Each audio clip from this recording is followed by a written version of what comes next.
Bonjour. L'une des expressions les plus fortes pour qualifier la haine ici chez nous, c'est le mot sorcellerie. La sorcellerie est caractérisée par deux principaux vices que sont l'égoïsme et la concupiscence. Ces deux vices aboutissent très souvent, comme dans l'histoire de Caïn et Abel, au crime. Ils sont la sève même qui nourrit la haine. Dans l'imaginaire des gens, la haine est personnifiée par des fantômes, des démons, des génies. Ces démons ou ces génies peuvent s'incarner en des personnes humaines qui sont donc connues comme étant des sorciers. On a beau dire qu'il y a des bons sorciers et des mauvais sorciers, il n'en demeure pas moins que la sagesse traditionnelle de chez nous ne parle jamais de bons sorciers. Que s'est-il donc passé pour que la sorcellerie envahisse nos vies quotidiennes? C'est ce que je m'en vais aborder dans cette vidéo. Nous sommes le 28 septembre 2021. J'ai choisi aujourd'hui de vous parler de quelque chose qui vient de la tradition bantou. Et pour faciliter, j'ai choisi un peuple de la forêt dont je suis proche. Plusieurs grands auteurs ont traité de la vision du monde des peuples bétis. Moi, ma préoccupation, c'est au vu de l'actualité. Elle est de montrer que les sorciers ne sont pas nécessairement ceux qu'on croit. Qui croit-on être sorcier en général? C'est la veuve abandonnée, c'est la personne âgée, c'est la femme stérile, c'est l'enfant handicapé, c'est le malade chronique et autres personnes souvent marginalisées et stigmatisées comme étant justement des sorciers. Or, ces personnes ne le sont pas toujours. Ils peuvent l'être, mais pas toujours. Les exorcistes de toutes les obédiences doivent donc faire très attention et améliorer leur diagnostic. Voyons. Récemment, dans un village du bord du Nyon, un nourrisson atteint d'une maladie rare, disons jusqu'à 3 ans à peu près. Il ne marchait pas, ne parlait pas, ne pouvait même pas ramper, ni se nourrir normalement. Alors, l'exorciste traditionnel, je n'ose pas appeler autrement, venu à la rescousse, a diagnostiqué qu'il s'agissait d'un enfant bois, venu tout simplement pour exterminer la progéniture de ses parents. La solution trouvée a été de le remettre dans son milieu naturel pour qu'il s'en aille. Le milieu naturel étant le fleuve. Vous pouvez imaginer la suite. Dans certains autres villages, c'est souvent la chasse aux sorcières, sans preuve convaincante. Tous ces actes illégaux et illégitimes sont bien sûr condamnés par les lois de l'État et des religions organisées. Mais je vous invite plutôt à faire un tour dans la tradition béti. Ne voulant pas vous assommer de références et de citations, je vous recommande mon ami François Bingono, qui ne se fera pas prier pour vous donner de plus amples explications que moi. Bien, venons-en au fait. L'homme béti pense que tous les pouvoirs, acquis ou innés, pour être efficaces, doivent se conjuguer avec le monde invisible, les esprits et les ancêtres, et ceci dans tous les domaines, sans exception vraiment. Tous les acteurs sociaux importants ont le devoir d'asseoir leur pouvoir par la mendication des oignons spécifiques dans le cadre d'un rite traditionnel. On parle donc de Adibian ou Adi Ayam. Déjà, il faut savoir que le béti distingue les pouvoirs bénéfiques des pouvoirs maléfiques. En termes de pouvoirs bénéfiques, il compte les pouvoirs thérapeutiques, les pouvoirs socio-économiques, la force physique, la protection, la séduction, la reproduction, pour ne citer que cela.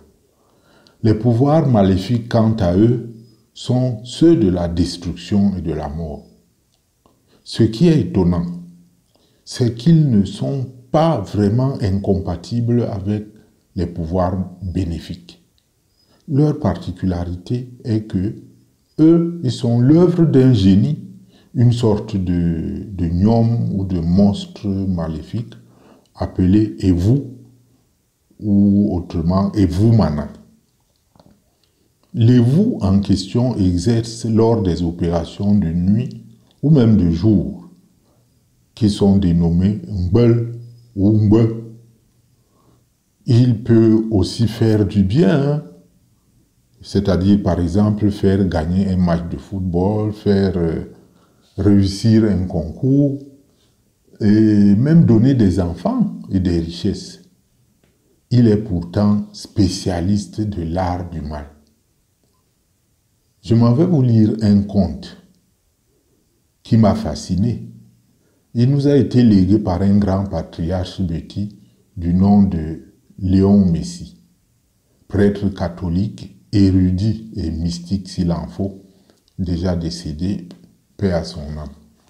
Et le conte en question est intitulé par l'abbé Léon Messie, le mythe d'Evumana. Suivez. Une femme, dit la fable, partit un jour en forêt pour une partie de pêche. Elle alla de ruisseau en ruisseau sans le moindre butin, car tous les ruisseaux avaient été fouillés. Au bout de son chemin, elle vit devant elle une nappe d'eau saumâtre. C'était un grand marigot. Elle s'arrêta. Elle allait se pencher pour y pêcher, quand tout à coup elle aperçut à quelques pas de là une superbe antilope qui gisait, morte. La bête était fraîche, pas une trace sur le corps, pas une ficelle à la patte. La femme surprise hésita un moment, puis « C'était ma chance, dit-elle. Tant de viande, ça vaut bien mieux qu'un peu de poisson. » Aussi, après avoir mis la bête en partie, la femme rentra au village. Elle fit bonne cuisine et tous les siens en mangèrent.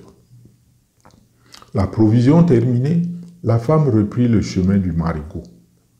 Quelle ne fut pas sa surprise de trouver au même endroit une antilope, en tout semblable à la première. Elle débita la bête, rentra au village, fit bonne cuisine et tous les siens en mangèrent. Pour la troisième fois, la femme reprit le chemin du marigot. Pour la troisième fois, elle retrouva la même chance. Elle revint une troisième, une quatrième, une cinquième. Son gibier l'attendait chaque fois à la place habituelle. Alors un sentiment étrange l'envahit, un mélange d'inquiétude et de crainte. N'y a-t-il pas un mystère caché derrière cette aubaine? Elle était encore à se demander quand, tout à coup, elle aperçut devant elle un être étrange campé sur ses pattes et qui la dévisageait. Toute tremblante, elle posa une question. « Qui es-tu, être étrange? Est-ce toi le chasseur qui tue ces animaux? » « C'est moi, répondit une voix caverneuse. « Oui, c'est moi le tueur de ces animaux. » Et la femme d'ajouter. « Puisque tu es si généreux, accompagne-moi donc au village des hommes. » La bête répliqua. « Je veux bien, mais trouverai-je de quoi manger au village des hommes? » « Qu'à cela ne tienne, reprit la femme. Chèvres, chiens, chats, volailles, tu trouveras tout à gogo au village des hommes. Alors, porte-moi et partons, lui répondit la bête. La femme lui tendit les bras, comme on fait à un bébé, et Evumana refusa. Elle tendit la hanche, même refus. Elle lui tendit le dos, même refus. Elle lui proposa toutes les parties du corps où l'on a l'habitude de porter, et Evumana refusait toujours. Étonnée, la femme lui demanda comment il voulait se faire porter, et Evumana lui répondit « Femme, je ne t'en déplaise, Accroupis-toi et laisse-moi rentrer par où les hommes naissent, car je ne suis pas un être de lumière, je vis dans les ténèbres. » La femme s'accroupit et Vumana rentra dans son ventre. Et les voilà partis au village des hommes. Ils étaient à peine au village que la femme entendit une voix. « Femme, j'ai faim. » La femme lui proposa des bâtons de manioc, la voix refusa. Du couscous, même refus. Un plat de viande fumée, refus toujours. Alors la femme lui demanda, « Quelle nourriture te faut-il, ô être étrange ?» La voix répondit, « Il me faut des bêtes vives. Je suis le dévoreur du troupeau des vivants. Je ne mange que les vies et non les corps. » La femme lui montra le troupeau de son mari. Jour après jour, le troupeau fut décimé.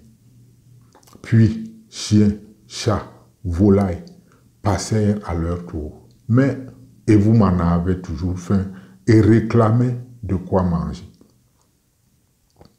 Après les bêtes, ce fut le tour des hommes. Enfants encore dans le sein de leur mère, bébés, adolescents, hommes et femmes, vieux et vieilles, tous y passèrent à leur tour. Mais Evumana avait toujours faim et réclamait de quoi manger. La femme dut lui livrer son mari, ses propres enfants. La voix criait toujours « J'ai faim, j'ai faim, j'ai faim. » « Je n'ai plus rien à te donner, » répliqua la femme. « Si, » reprit la voix. « Tant qu'il y a une vie sur la terre, j'ai de quoi manger. Tu es encore vivante, toi-même, femme.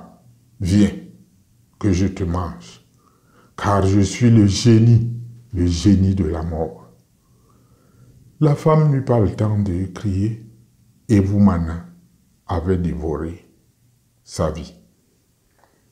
Voilà ce conte, cette fable très très passionnante. Le mythe de Evumana a suscité des études et des commentaires de spécialistes. Ce qui retient mon attention à moi ici, c'est son lien avec le vice qu'est l'avidité. Vous vous posez parfois des questions du genre, les gens mettent même l'argent où est. Qu'est-ce que tel ou tel peut bien faire avec tant de maisons, tant de voitures? Eh bien, avez-vous une fois imaginé que tel peut être vraiment possédé par le démon de l'avidité? Un homme avide, il veut créer un vide autour de lui. Sa concupiscence est personnifiée en un génie destructeur. Tout doit être pour lui ou alors rien. Tout doit être à lui. À lui la gloire, les honneurs, les reconnaissances. Au cas où vous l'empêchez de les avoir, même par votre simple présence, il peut commettre un crime. Il vaut mieux que tout le monde perde. Voilà donc le vrai sorcier. Il passe parfois inaperçu. Ses vraies actions de destruction sont voilées sous des fleurs de bienfaisance parfois. Il présente souvent le visage d'un ange de lumière. Le vrai sorcier n'est pas nécessairement cornu, hein? Il n'a pas nécessairement les dents sanguinolentes, les yeux rouges. Pour le reconnaître, ce n'est pas par les apparences. Il aime d'ailleurs l'éclat. Et dans le cas des milieux religieux, souvent le vrai sorcier peut aussi aimer les actes de piété publique et être très assidu à la paroisse. Remarquez bien qu'autour de lui, aucune tête ne se lève. Même s'il est dans un groupe paroissial, sa tendance sera d'en être absolument le leader. Et il déteste le bien commun. Avec ce type d'attitude, vous comprenez que les religions monothéistes considèrent vraiment les sorciers comme étant des suppôts du diable. Alors, maintenant, vous pouvez légitimement poser la question, peut-on se débarrasser des sorciers? Eh bien, il vaut mieux ne pas en avoir assez tous. Pourtant, notre Seigneur Jésus-Christ ne nous a pas promis qu'en ce monde, le malin et ses suppôts allaient nous coller la paix. Par contre, tous les moyens dont nous disposons en Église pour lutter contre le mal sont aussi efficaces contre les sorciers. Ce ne sont pas avant tout les sacramentaux, comme la plupart le croient, à savoir les eaux bénites, les huiles bénites, le sel et autres crucifixes. Tout cela peut aider. Ce sont des adjuvants qui d'ailleurs énervent beaucoup les sorciers. Mais c'est avant tout la vie de prière constante, la vie dans l'esprit, l'assiduité au sacrement, les charismes donnés par le Saint-Esprit. Voilà. Ce n'était là qu'une entrée en matière. Nous approfondirons. Je vous le promets. En attendant, loué soit Jésus-Christ.